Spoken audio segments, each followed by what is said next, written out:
Welcome back everyone to my Let's Play of The Legend of Zelda, the second quest. When we last left off, we had just finished level 8 here. We got the Triforce, but we didn't get the magic key.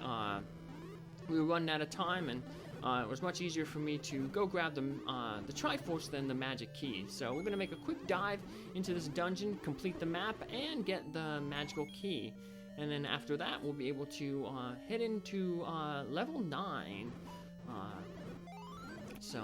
Well, we lost our sword, unfortunately, because we got hit by a red bubble, but thankfully we have the wand, and the wand can cut right through these Gorias easily. It's not like Dark Nuts, where you actually have to hit them with the wand, or Wizroads, which you can only beat with bombs. So the lack of a sword isn't really all that of a problem here, because the Gorias can be damaged by both the fire of the wand, the magic spell of the wand, and actually the tip of the wand if we get close enough to them. So, yep, not a problem taking out those Gorias. So we're just gonna head over this way here. Eventually we'll run into a blue bubble to get our sword back, but there's no reason for us to go out of our way to try to find a blue bubble, because the wand is more than ample for to cover our needs here, defeating all these enemies.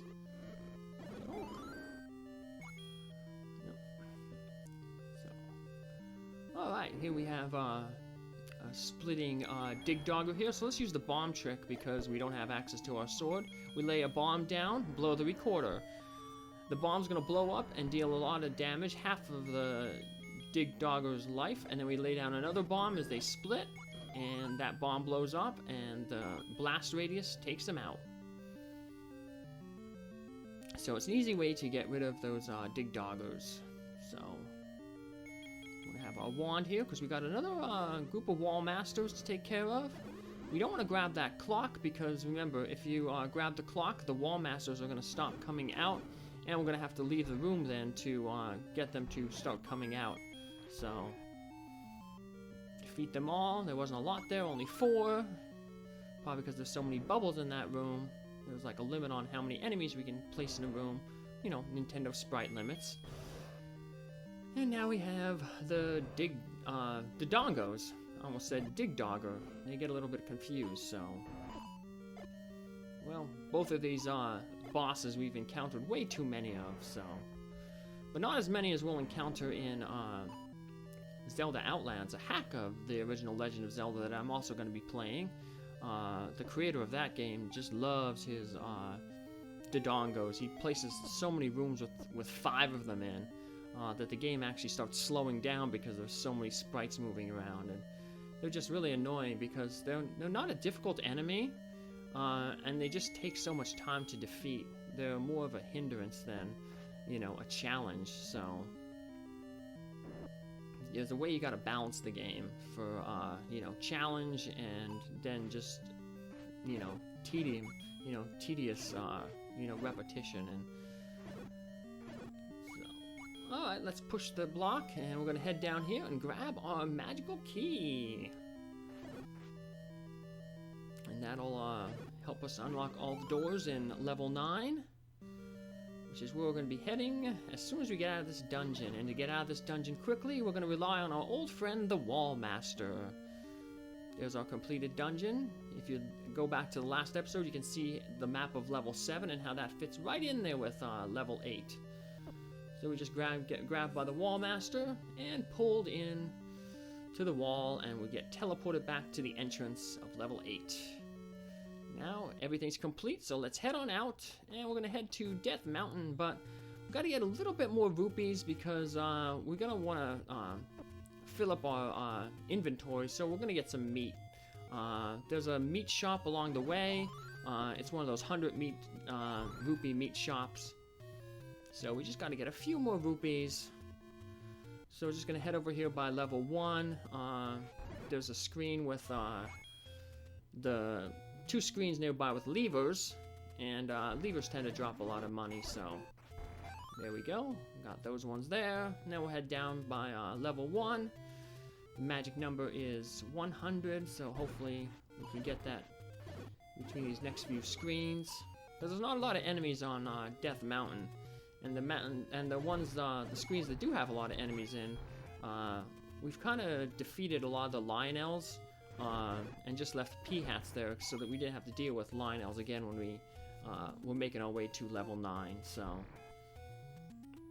But we got our 100 rupees now, so let's head on over to the level 9. We know where that is.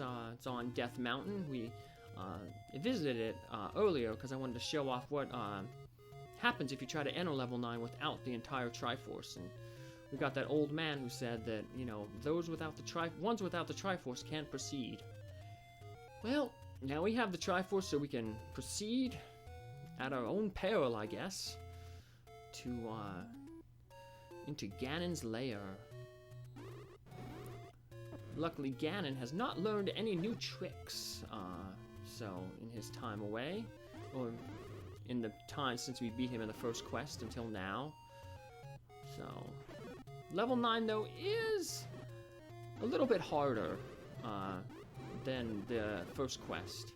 It's similar to the first quest though in the sense that a majority of the rooms you don't necessarily have to visit to complete. It's actually more of a straight shot to complete the second quest, level 9, than the first quest. And we'll see that, because it's going to take me 2 episodes to complete level 9, because it's, like I said, just like in the first quest, I'm going to be taking a lot of those dead-end rooms just to fill out the map. But, so we're almost at level 9. Remember, it's in the upper left corner of the map, the northwest corner. And let's head on into level 9. So, we've got the new scary music coming up. Let's head on in.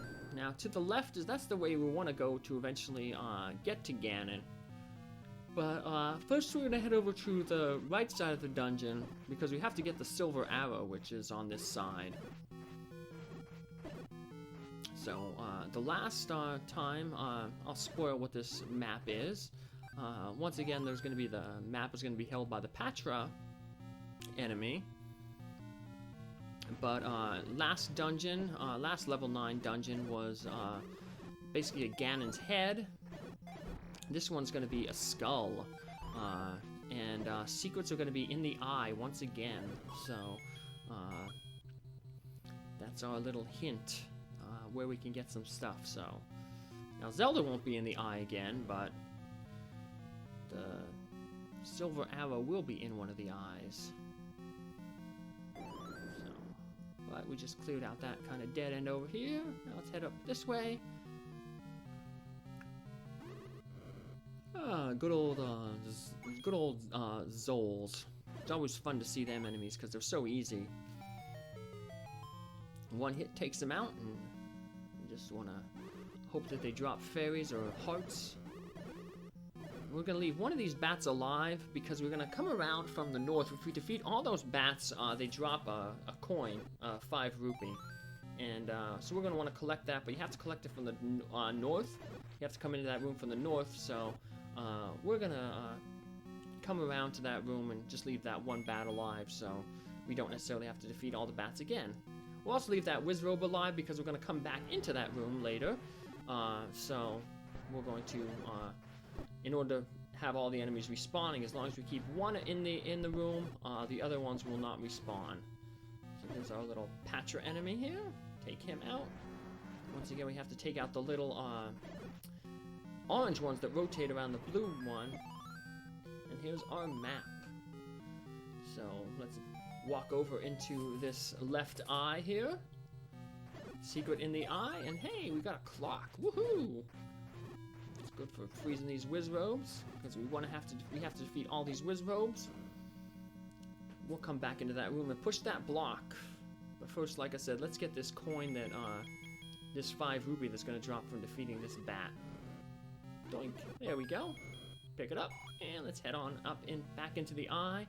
We'll push this block, and we are going to grab our silver arrow. Now at this point we can head back to the beginning of the dungeon, and it's pretty much a straight shot to Ganon.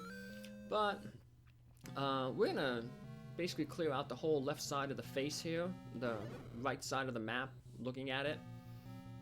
Most of it's all gonna be dead ends, but You know, like I said, it's all about completionism. So, walk up this way, start clearing out this side of the face.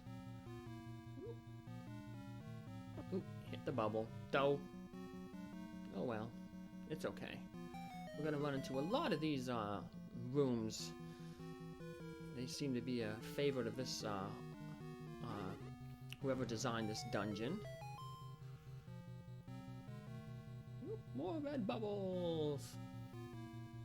So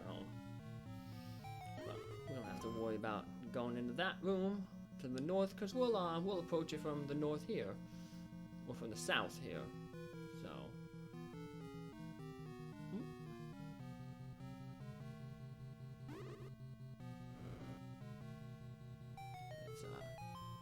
Down here,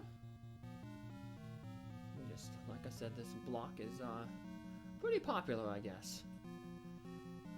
So, boink, push that block over, and just checking out my map, seeing where I need to go. And we won't actually approach that one room that I didn't go into. We'll approach that one from a different angle. But yeah, don't worry, we ain't gonna miss any rooms. So. Miss having my sword for that room, because we could take out all those yellow whiz robes, but oh well. Can't have everything. Can't push this block though, and start heading down this way back to the beginning of the dungeon. Bonk!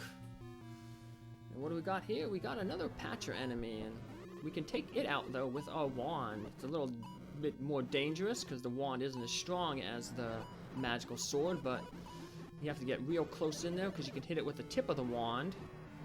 The tip of the wand does as much damage as what the white sword would do. So, alright, we're already in that room over to the left there. That was the room with those yellow whiz robes. So let's head back over this way. I'm going to head to that one room where we had the whiz robe that we didn't defeat. These bats always look so much more sinister over the white background. So, blunk. Alright. Avoid that guy. We'll see you later, buddy. We'll catch you later. Now we're, let's head this way, and then we'll come back eventually and get the cheek over there. Oop. Don't have our sword, so we can't defeat these fires. We could hit them with a bomb, but we'll save our bombs for bombing walls. Look. And we could push a block there to get another passageway, but we're going to hit this block instead. This is going to take us back to near the beginning, but more importantly, it's going to take us to a room where there's going to be a blue bubble. So we'll finally be able to get our sword back, and then once we get the sword back, we can head to that room with that whiz robe that we've been letting live. And we can get the cheek. That one cheek on the side. So, place a bomb there. Try to find that blue bubble. Come on, blue bubble. We want you, because we want our sword. Ah, there we go. Got the blue bubble back. And the good thing is, there's a... if we have to use our medicine, it's okay. Because we can always just leave this dungeon and refill our medicine. We can just farm for some rupees, and there's a medicine shop nearby the dungeon. So let's get our wand, because we got some land molar room up here. The land molars are those worms that move really, really fast, and the wand is really good for taking them out, because they like to hang out in the fire, and the fire just does constant damage to them. So they tend to drop fairies too, but of course we want fairies now, so they're not going to drop fairies. Boo. Alright, let's clear out some more rooms here that we don't necessarily need to go into, but... Ooh, another clock, that's good. We got a heart here. Hoping to get some more drops. Here's that room where I wish we had the thing earlier, our sword earlier. A bunch of easy yellow whiz robes. Took them out, and hey, we got a lot of hearts, so that's nice. That should prevent us from having to potentially use our medicine, because we don't have too much more rooms to clear out. We just want to head over to the cheek over there on the left side, because much of the the left side of the face has already been uncovered. And the way to Ganon is basically walking through the right side of the face, or the left side on the map. So, but we take this guy out, finally finish him off, because we won't be really visiting this room again to deal with him. Alrighty, let's head into that cheek over here now. Bonk. Blow a hole in the wall. And what do we got over here? Ooh, we got some Zols, which are enemies we'd like to see, and then we got some likes, the enemies that we don't like to see, especially when they're in rooms with bubbles. You don't want to get hit by a bubble and then have to fight a like, because then they can eat your shield. So, more blue whiz robes and bubbles. Place liberal use of our bombs. Alright, taking them out. And we can push this block here. Take another secret passageway. Let's see where this guy goes. Take some bats. Up here to the ear, we have a whole bunch of, this is the only way to get into this room, so there's no other passages. Spoiler, the room to the right of there is where Zelda is. To the south is where Patra Guardian is, and the room to the southeast of it is Ganon's room. So, yep, Ganon is in the left ear in this dungeon, as opposed to the right eye like he was in the last, first quest. But he's very vain. He decided, I want to make my fortress look like my face. So, went into this room earlier, so. Alrighty. Well, pretty much wrapped up for most of the dead end rooms, so all we have really left to do is to head out and finish off this dungeon by going the correct way. But what I'm going to do is I'm going to leave this dungeon and just step outside and probably farm some enemies, get some health, so that way when I return back to do the rest of the dungeon, I'm at full health and ready to go. So I'll meet you back here in our next episode. Take care. Bye.